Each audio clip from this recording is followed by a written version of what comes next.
Salut à tous, aujourd'hui une vidéo à l'occasion des 5 ans de la chaîne YouTube. Je vous propose la traditionnelle FAQ. Je vous ai demandé de me poser des questions sur les réseaux sociaux, Instagram, Facebook, YouTube, et il est temps d'apporter mes réponses. Pourquoi je préfère rouler seul? Voilà une question qu'on me pose tout le temps et vous allez enfin avoir les premiers éléments de réponse.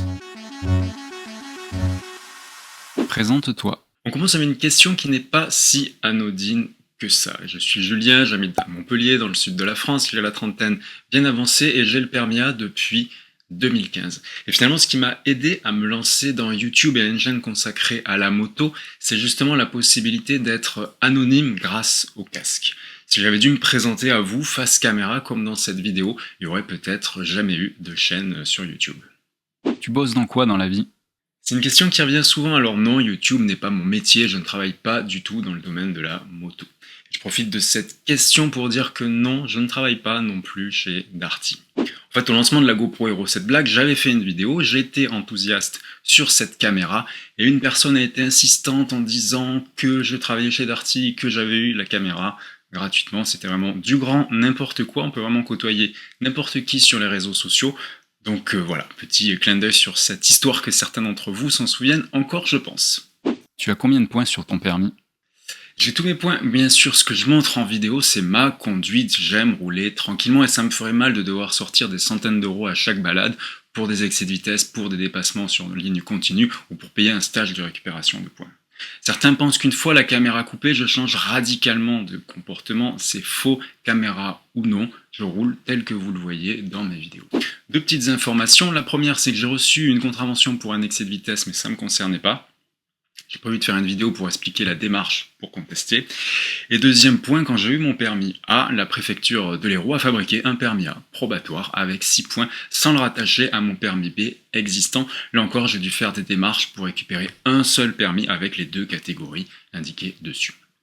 Combien de kilomètres durant ces 5 ans? Est-ce que tu as un projet de road trip à l'étranger quand ça sera possible? Quel sera ton prochain road trip? Je commence à avoir un rituel chaque année à me retrouver dans les Alpes au mois de septembre. À chaque fois, j'essaye de trouver d'autres destinations et finalement, je me retrouve toujours dans ce secteur que j'apprécie bien sûr. Habitant au sud, ayant la mer au sud, finalement, il me reste 3 grandes directions.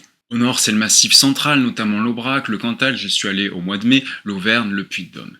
À l'ouest, c'est direction les Pyrénées. J'aime beaucoup l'Andorre où j'avais fait un road trip en 2017. C'est vraiment une destination que j'aimerais refaire. Malheureusement, avec la situation actuelle, les pays frontaliers vont un petit peu attendre. De même pour l'Espagne avec le désert des Bardenas, que j'aimerais bien faire justement avec ma Desert Sled. Et enfin, à l'est, ce sont les Alpes-Maritimes, de Haute-Provence, du Sud. Je commence à bien connaître, mais finalement, ça me fait plaisir d'y retourner pour affiner mon roadbook, notamment le jour aller, en passant par l'Ardèche ou le Vercors. Est-ce que tu as prévu un road trip façon Tour de France en t'aventurant au nord? Alors à 2 reprises dans les Alpes, j'ai fait une grande partie de la route des Grandes Alpes en itinérance sur plusieurs jours. Finalement, je préfère maintenant avoir un point de chute et rayonner à la journée en fonction de la météo, de ma fatigue, de mes envies, sans avoir à transporter tous mes bagages. Être sur la route tous les jours avec une ville-étape différente chaque soir n'est plus dans mes objectifs, donc non, malheureusement, un Tour de France n'est pas prévu, surtout que sur YouTube, le Tour de France, ça rime souvent avec dormir chez les abonnés, c'est pas forcément ce que j'ai envie. J'ai pas envie d'utiliser ma communauté pour me loger gratuitement. Je t'invite à la maison faire le tour du Mont Blanc en moto en ma compagnie. Alors oui, je suis souvent dans les Alpes, pas forcément aussi haut, je planifie mes vacances en fonction de mes disponibilités, j'aime pas forcément dévoiler de manière publique sur les réseaux sociaux mes dates de vacances et mes destinations. C'est assez compliqué de se coordonner, j'ai déjà eu l'occasion de croiser certains d'entre vous sur la route, notamment à l'Alpe Aventure Moto Festival. Par exemple, comme j'ai dit juste avant, je n'utilise pas ma communauté pour profiter, donc peut-être qu'on pourra se croiser, mais ça sera sûrement de manière imprévue. Est-ce que tu penses déjà à ta prochaine moto? Si oui, laquelle commence à te faire de l'œil? Alors quand j'ai remplacé ma CB650F par la Scrambler Desert Sled en 2019, je me projetais sur 2 ans. J'avais passé 3 ans et demi sur la CB et j'avais l'impression d'avoir stagné à garder la moto aussi longtemps. Ce changement m'avait fait du bien et je voulais rester sur un rythme soutenu de renouvellement, quitte à prendre une moto d'occasion pour que ça coûte un petit peu moins cher. Malheureusement, avec la situation actuelle, les différents confinements, j'ai moins roulé que prévu. J'ai quand même fait là pour la Desert Sled de la révision des 24 000 km après 2 ans. Et finalement, après une si grosse dépense, ça serait dommage de me séparer de la moto maintenant. Donc je pense que je vais la garder 1 an de plus. En 2022, le changement se posera. Même si dans le marché du neuf aujourd'hui, il n'y a rien qui me fait de l'œil. Là, je vois qu'Aprilia vient de présenter le Touareg 660, donc c'est peut-être un modèle à surveiller de plus près. Pourquoi des vidéos si courtes? Pourquoi ne pas faire des vidéos plus longues? J'ai aussi la remarque inverse que les vidéos sont trop longues. Pendant longtemps sur des road trips de plusieurs jours, j'avais privilégié le format épisodique avec différentes vidéos de 15 minutes et ça permettait de proposer un rendez-vous hebdomadaire.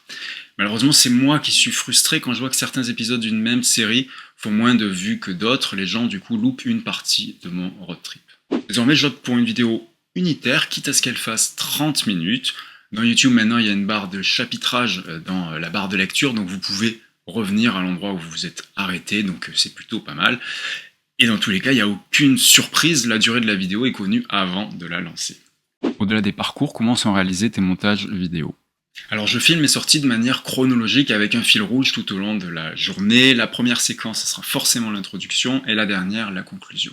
Je trouve que c'est plus naturel car quand je fais l'introduction, je ne sais pas encore ce qui va m'arriver dans le reste de la journée.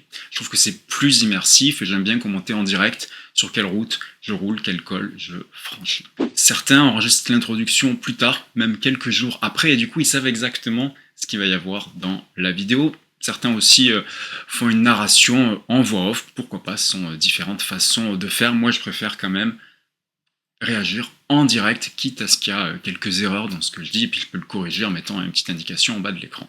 Ce serait une bonne idée de montrer des trucs techniques, même si c'est basique, du genre vidange, changer les freins.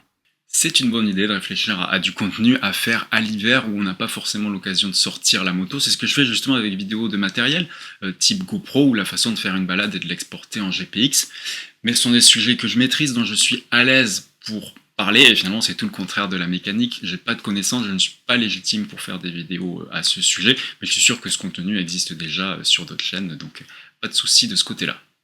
Explique pourquoi tu as voulu partager tes bons plans et tes voyages d'un jour.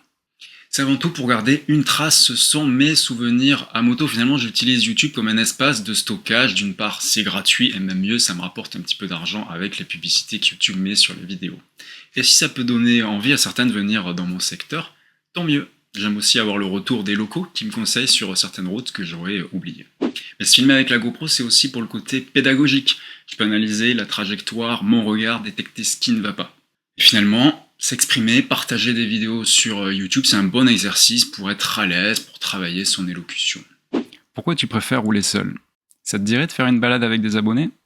Alors voilà la question qui revient tout le temps, donc je remercie tous ceux qui me l'ont posé à nouveau lors de cette FAQ. Alors déjà, le terme rencontre abonnée, je ne l'aime pas car ça met une hiérarchie entre le créateur et les abonnés. Une rencontre entre motards serait plus appropriée. Avec les années, j'ai ma façon de faire, mon organisation, mes secteurs, mes routes favorites, mon idée de comment rouler sur une journée. Faire des vidéos, c'est aussi nettoyer l'objectif, changer d'angle de vue, changer de batterie. C'est toute une organisation qui pourrait ne pas être comprise par certains. J'ai déjà eu des messages du genre « on pourrait faire une sortie ensemble mais sans cette connerie de GoPro, comment voulez-vous que je le prenne ?» et je n'ai pas envie d'imposer mon organisation aux autres. En revanche, j'ai déjà rencontré d'autres motards, mais c'était souvent des gens que je côtoyais sur les réseaux sociaux et je savais qui ils étaient, avec quelle moto ils roulaient, comment ils roulaient, et la rencontre était finalement la suite logique de la relation. Quand vous m'envoyez un message, finalement je ne sais pas qui vous êtes, je ne sais pas votre expérience, où vous habitez, le type de moto que vous avez. Finalement une rencontre non planifiée, par pur hasard, parce qu'on roulait au même endroit, dans le même secteur, le même jour, c'est, je trouve, beaucoup mieux qu'une rencontre arrangée. Comment tu vois ta chaîne dans 1 mois, 1 an, 5 ans? Alors si la chaîne a 5 ans, le nom Mes Balades Moto est encore tout frais, donc pas de doute, dans 1 mois, je pense que je serai encore là. Dans 1 an, en revanche, il serait temps de penser à réorienter la chaîne. C'est aussi l'objectif du nouveau nom, j'ai beaucoup roulé, beaucoup partagé, et oui, j'ai conscience que ça tourne en rond. Faire moins de vidéos, proposer des sujets inédits, essayer de sortir de la vidéo à moto en vue subjective, j'ai des idées, mais je ne veux pas forcer, je ne veux pas m'imposer un rythme, ce n'est pas mon métier, et le jour où je serai à court d'idées, la chaîne ne sera plus alimentée. En fait, je me vois mal être encore ici dans 5 ans. J'aime faire des vidéos, j'aime me balader à moto, mais dans 5 ans, j'espère que j'aurai d'autres activités comme faire des vidéos, mais sur d'autres sujets que je maîtrise, et pas forcément la moto, ou faire des balades moto, mais sans la pression de devoir systématiquement les filmer et les partager. Voilà pour cette première et probablement seule session de questions-réponses à l'occasion des 5 ans de la chaîne. Merci bien sûr à tous les participants, vous avez pu voir leur nom tout tout au long de cette vidéo, mais à mon tour de vous poser des questions. Depuis quand vous me connaissez? Grâce à quelle vidéo, quel contenu vous a le plus marqué ou le plus déçu? Finalement, je suis curieux d'avoir vos réponses, et si vous avez envie de me les donner en tête à tête, finalement il faudra me trouver sur la route dans mes secteurs favoris. Pour l'instant, je roule toujours en Desert Sled, donc ça sera assez facile à me retrouver. Voilà, c'était Julien. À bientôt.